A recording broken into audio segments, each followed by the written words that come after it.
What is killing my lettuce seedlings? I keep seeing lettuce seedlings pop up, grow a couple inches, and then they just disappear overnight. Something is eating them. Don't know where you are, you murderers. Such is my life. I feel like I'm a plant homicidal maniac. Oh, frustrating.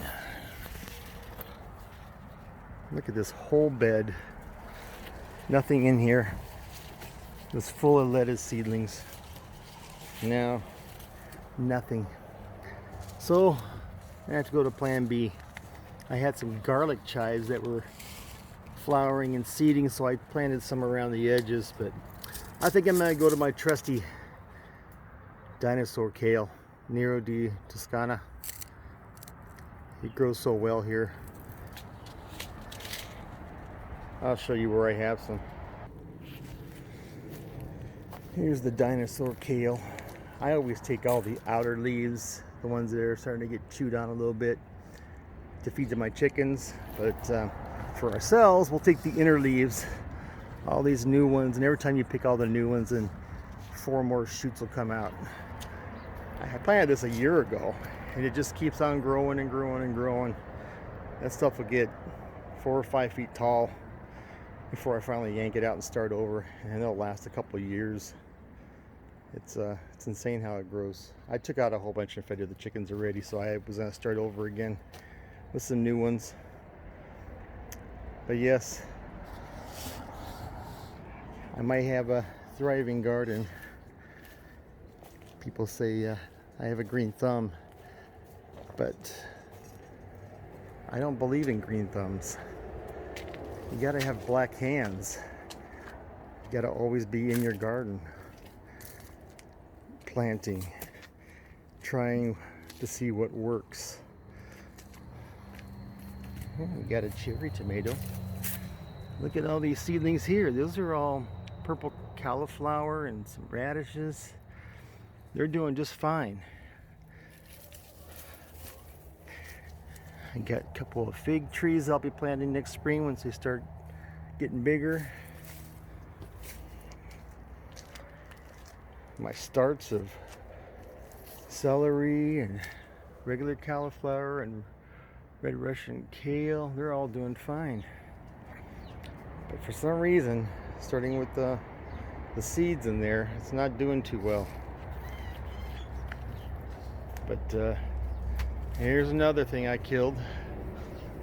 This is one of my fig trees. It might come back. I won't know till spring whether I'm gonna just take it out or not, but I got 4 other baby figs to plant and a couple more that I wanted to get, different varieties. My biggest problem I have is trying to deal with ants, and so I think that's how I killed this thing.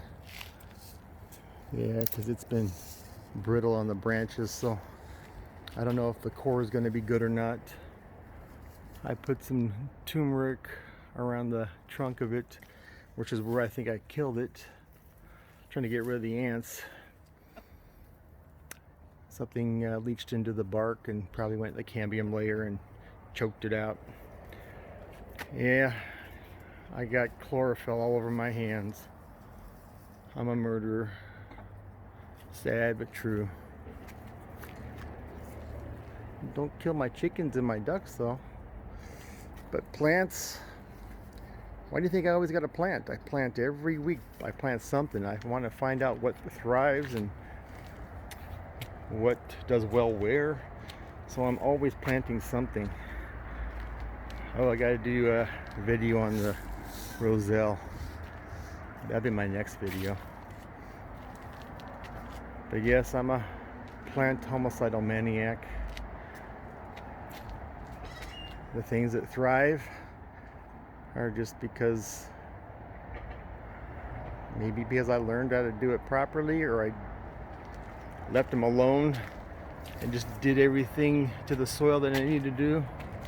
It's like over here, I had my almond tree, lost all its leaves, and branches are brittle.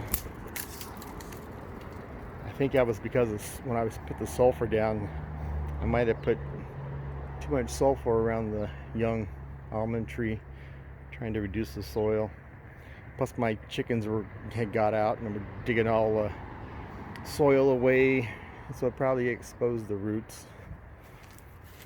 I think I'm going to plant another almond tree or two over there, but I'm not going to do anything to the soil except for compost and mulch on top. I learned the hard way by killing things,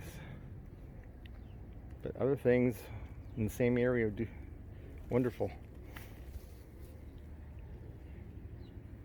Learn from your garden, learn from your mistakes. You'll always kill plants. Don't be afraid to kill something, but don't be afraid to start planting. Okay, all you crazy people, all you crazy homicidal maniacs, have a good day.